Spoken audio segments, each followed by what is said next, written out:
আসসালামু আলাইকুম রহমতুল্লাহি ওবরকাতুহু।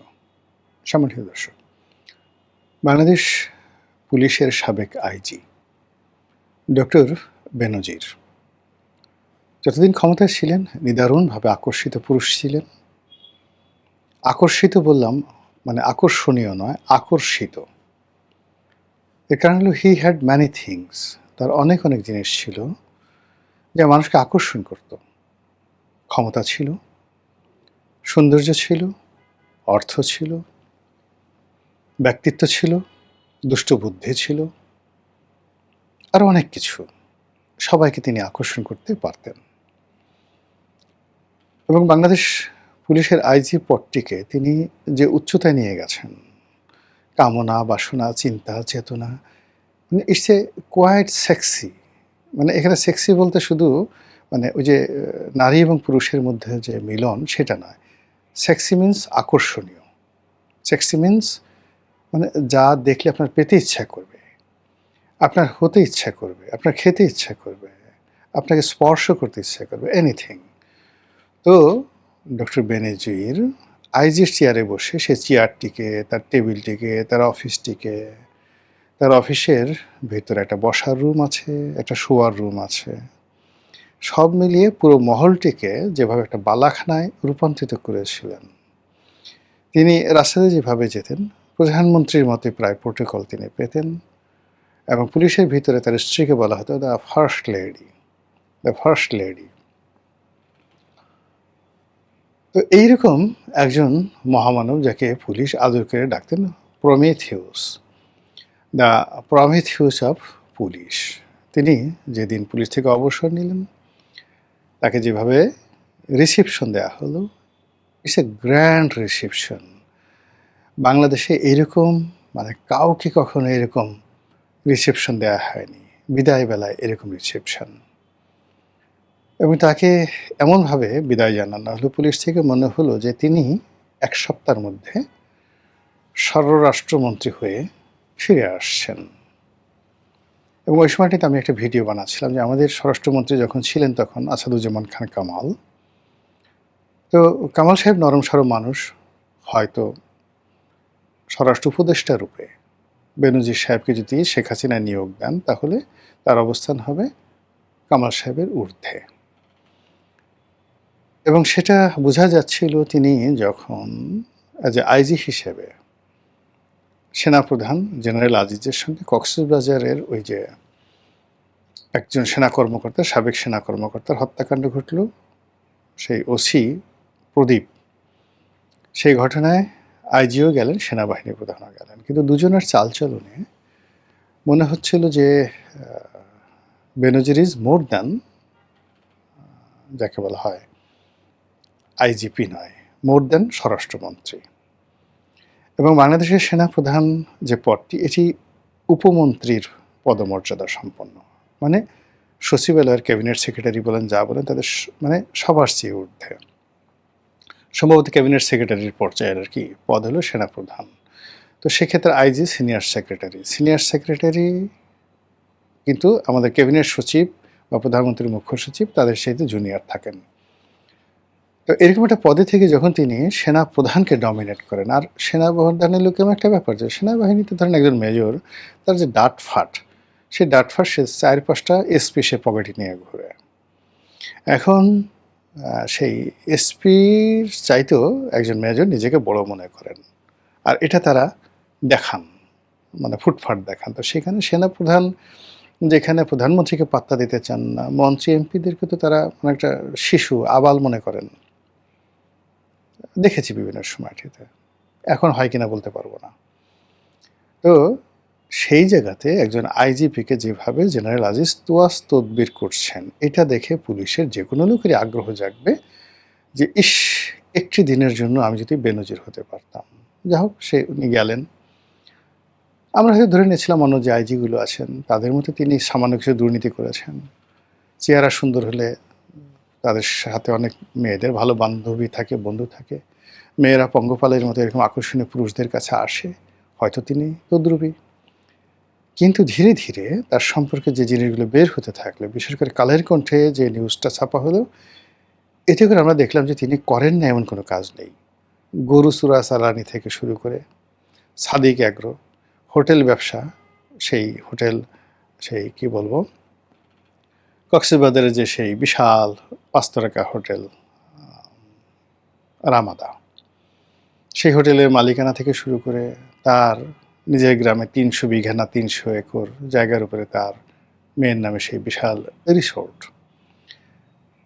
তার সময় কাটানোর জন্য নারায়ণগঞ্জে সেই বিশাল বাংলো বাড়ি,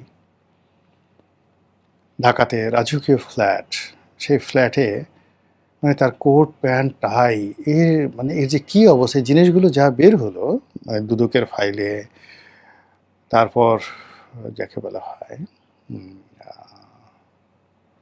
সেই কালের কণ্ঠে রিপোর্টে, তাকে হজম করা, ধারণ করা শেখ হাসিনার পক্ষে আসলে ওই মুহূর্তে অসম্ভব হয়ে পড়ে। পরিস্থিতি এমন হয়ে গেল যে তিনি শেখ হাসিনার জমানাতে গ্রেপ্তার হওয়ার মতো অবস্থায় পড়ে গেলেন।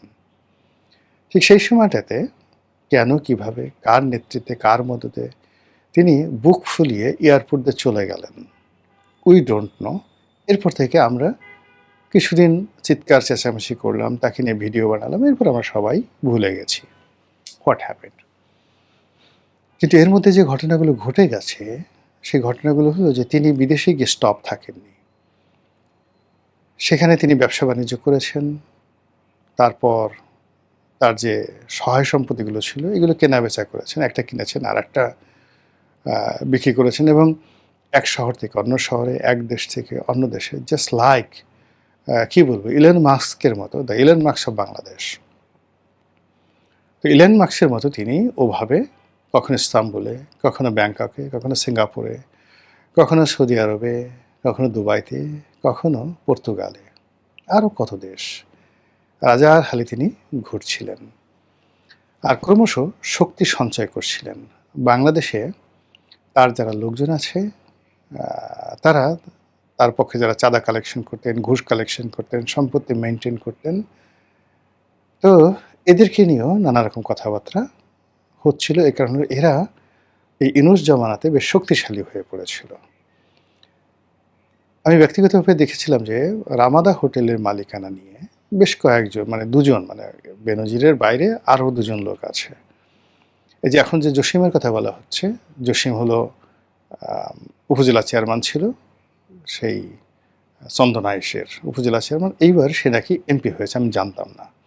তো এর সাথে আবার আন্ডার রফিক, এই যে বসুন্ধরা গ্রুপের সাথে যা গণ্ডগোল হলো, আন্ডার রফিক, তো আন্ডার রফিক এবং জসিম এরা সবাই বেনজিরের আপনজন, ক্যাশিয়ার বা বন্ধু, পার্টনার। ওই যে মানে দুবাইতে আর এক যুবক আছেন আরাফ, তাকেও বলা হয় সেই বেনজিরের পার্টনার। তো এই সে একটা বিরাট সাম্রাজ্য গড়ে তুলেছিল। সেই সাম্রাজ্যে কী না ছিল, সব কিছু ছিল, আপনি এই লোকগুলো দেখলেই বুঝতে পারবেন। তো সেখানে কক্সবাজারে সেই রামাদা হোটেলের মালিকানা নিয়ে বেশ তার অবর্তমানে আন্ডার রফিকের মধ্যে, জসিমের মধ্যে বেশ দ্বন্দ্ব সংঘাত শুরু হলো।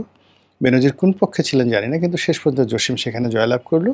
এ কারণ হলো কক্সবাজারে যারা, এই যে এখন সদরের এমপি কাজল আছেন, অন্যান্য যারা আছেন ওখানকার নেতৃবৃন্দ, তারা জসিমকে সাপোর্ট করলো। তো এর ফলে রামাদা হোটেল তার টিকে গেল, এবং জসিম যেহেতু স্মার্ট লোক, বেনজিরের মতো লোকের সে ক্যাশিয়ার ছিলেন বলে অভিযোগ করা হচ্ছে, এবং সেখান থেকে সে পুরো এমপি হয়ে গেছে এখন। তো সে তো যেন তেন জিনিস নয়, অত্যন্ত কঠিন মানুষ, অত্যন্ত ডিপ্লোম্যাটিক এবং মোর স্মার্টার দেন মিস্টার বেনজির। আর এখন যেহেতু সে সংসদ সদস্য হয়ে গেছে, সরাসরি তার সঙ্গে প্রধানমন্ত্রীর দেখা হয়, স্বরাষ্ট্রমন্ত্রীর দেখা হয়, আর স্বরাষ্ট্রমন্ত্রী কক্সবাজারের লোক, কক্সবাজারের সবচেয়ে লাক্সারি যে হোটেলটি, সেই হোটেলের মালিক জসিম, জসিমের সঙ্গে তার সম্পর্ক স্বাভাবিক থাকবে। তো সেই কারণে সবাই বলা বলি করছে যে মিস্টার জসিম, যাকে বলা হতো বেনজিরের ক্যাশিয়ার, তিনি বেনজিরকে ধরিয়ে দিয়েছেন দুবাই পুলিশের হাতে, তাকে ডেকে নিয়েছেন, দুবাইতে গেছেন, ঘনিষ্ঠ বন্ধু, সম্পর্ক ভালো, তো তাদের সাথে ব্যবসা বাণিজ্য তো বললাম যে এমনি এমনি আছে, তো এই কারণে তাকে ধরিয়ে দেওয়া হয়েছে। তো এখন সেই যে তাকে ধরিয়ে দেওয়া হলো, এর সঙ্গে জসিমের কী লাভ আছে, স্বরাষ্ট্রমন্ত্রী বাণিজ্য, মানে স্বরাষ্ট্রমন্ত্রী কী লাভ আছে, বিএনপি সরকারের কী লাভ আছে, কিংবা প্রধানমন্ত্রীর কী লাভ আছে, এটা উই ডোন্ট নো। কিন্তু বেনজির ওখানে গ্রেপ্তার হয়েছে, এটা বাংলাদেশের পুলিশে অনেকের পিলে চমকে গেছে। এটা কী করে সম্ভব? বিকজ তারা তো ডেইলি খোঁজখবর রাখছিল। এবং পুলিশের মধ্যে বললাম না যে পুলিশের মধ্যে তাকে উপাধি দেওয়া হয়েছিল দ্য প্রমিথিউস অফ পুলিশ। তো কাজেই পুলিশের মধ্যে তার হাজার হাজার অনুসারী আছে। তো সেই অনুসারী আছেন, অনেকে ভুল পাল্টে গেছেন, অনেকে বিএনপির হয়ে গেছেন, এবং তার যারা কোর্সমেট আছে, ব্যাচমেট আছে, তারা অনেকেই এখন প্রধানমন্ত্রী তারেক রহমানের খুবই ঘনিষ্ঠজন। তো বেনজির যখন আইজি ছিলেন তখন সেই আইজির পদে থেকে তিনি তার কোর্সমেটদের অনেককে তিনি যাকে বলা হয় সুযোগ দিয়েছেন, অনেকে বুক ফুলে ঘুরে বেরিয়েছে। তো সেটার রিটার্নে বেনজিরের যারা বন্ধু এখন বিএনপির সঙ্গে আছেন তারাও তো বেনজিরকে একটা ওয়াক ওভার দিচ্ছে। তো সেখানে হঠাৎ করে সে যখন গ্রেপ্তার হয়ে গেল, সবাই একটা বজ্রপাতের মতো ঘটনা। এর মধ্যে স্বরাষ্ট্রমন্ত্রী পার্লামেন্টে বলেই ফেললেন যে তাকে গ্রেপ্তার করে আনা হবে, ইন্টারপোল ইত্যাদি ইত্যাদি ঘটনা ঘটে গেছে। কিন্তু এখন আবার শোনা যাচ্ছে যে তাকে যেভাবে গ্রেপ্তারের কথা বলা হচ্ছিল সেভাবে আসলে গ্রেপ্তার হয়নি, বা তাকে যেভাবে সহজে আনার কথা ছিল সেভাবে আনা যাচ্ছে না। সে ওখানে একটার পর একটা প্যাস করে যাচ্ছে, নিজের বিরুদ্ধে নিজে মামলা দিচ্ছে। মানে সত্যিকার অর্থে দুবাইতে যে কী হয়েছে বেনজিরকে নিয়ে আমরা এখনও পর্যন্ত জানি না। কিন্তু যেটা বললাম যে সে একটা বিরাট একটা সাম্রাজ্য গড়ে তুলেছিল। সেই সাম্রাজ্যে যত সব সুন্দরী ললনা তারা সেখানে হাজিরা দিতেন। তারা এখনও ইয়া বেনজির বলে কান্নাকাটি করেন। তিনি তাদেরকে মাল দিয়েছেন, পানি দিয়েছেন, গান দিয়েছেন, নৃত্য দিয়েছেন, বাড়ি দিয়েছেন, গাড়ি দিয়েছেন। তো সে সকল রমণীরা পাগলের মতো খুঁজে যে হুজুর কবে আসবেন, আবার কবে আমাদের বালাখানা জাগ্রত হবে। অনেকে গিয়ে তার সাথে দুবাই থেকে দেখা করে আসেন, এবং আসার সময় তারা 1 কোটি টাকা 1.5 কোটি টাকার বাজার করে নিয়ে আসেন। ওখানে গিয়ে রাজার মতো ঘুরে বেড়ান, সেই রেঞ্জ রোভার গাড়িতে, রোলস রয়েস গাড়িতে ঘুরে বেড়ান। বাংলাদেশের অনেক ললনা আছেন, সেগুলো কিছু সোশ্যাল মিডিয়াতে দেখা যায়। এবং এদের সবার যে কাঙ্ক্ষিত পুরুষ সেই ডক্টর বেনজির, এতে কোনো সন্দেহ নাই। তো সেই মানুষটির গ্রেপ্তারের কথা বলা হচ্ছে। কিন্তু যদি আপনি বেনজিরের ক্যারেক্টারিস্টিক্স দেখেন, he is not a normal man. He is absolutely, মানে কি বলবো, সে আন্ডারওয়ার্ল্ডের একটা ডন। শিকাগোর একজন মেয়র ছিলেন, এই মুহূর্তে আমার নামটা মনে আসছে না। মানে আন্ডারওয়ার্ল্ড থেকে এসে দুজন লোক, মানে একজন সেই ডন এবং দ্বিতীয়জন হলেন একজন উকিল, আমেরিকার সেরা উকিল, ক্রিমিনাল লয়ার। এই দুজনের মধ্যে একটা বন্ধুত্ব হয়ে গেল, এবং সেই বন্ধুত্ব কারণে ওই শতাব্দীর সবচেয়ে বড় মাফিয়া ডন হওয়ার পরেও as a public figure mayor হিসেবে তিনি নিউ ইয়র্ক, মানে ওখানে আমেরিকাতে 3টি পোস্ট, আমেরিকার প্রেসিডেন্ট, তারপর নিউ ইয়র্কের মেয়র, দেন শিকাগোর মেয়র, এবং তিনি সেই শিকাগোর মেয়র হয়ে গিয়েছিলেন। তো কাজে আগামীতে বেনজির বাংলাদেশে আসবেন, ফিরে আসবেন, হয়তো মেয়র হবেন, হয়তো স্বরাষ্ট্রমন্ত্রী হবেন, অথবা ফাঁসিতে চড়বেন। মানে মাঝামাঝি কোনো কিছু হবে না, যা কিছু হবে বড় কিছু একটা হবে তার জন্য। তো এরকমই যে সমাজ, যে রাজনীতি, যে রাষ্ট্র ব্যবস্থা এরকম বেনজির তৈরি করে।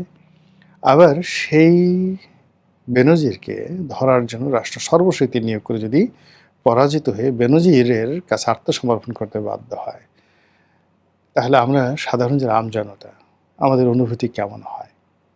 মহান আল্লাহ আমাদের সবাইকে হেদায়েত দান করুন, হেফাজত করুন। আসসালামু আলাইকুম ওয়া রাহমাতুল্লাহি ওয়া বারাকাতুহু।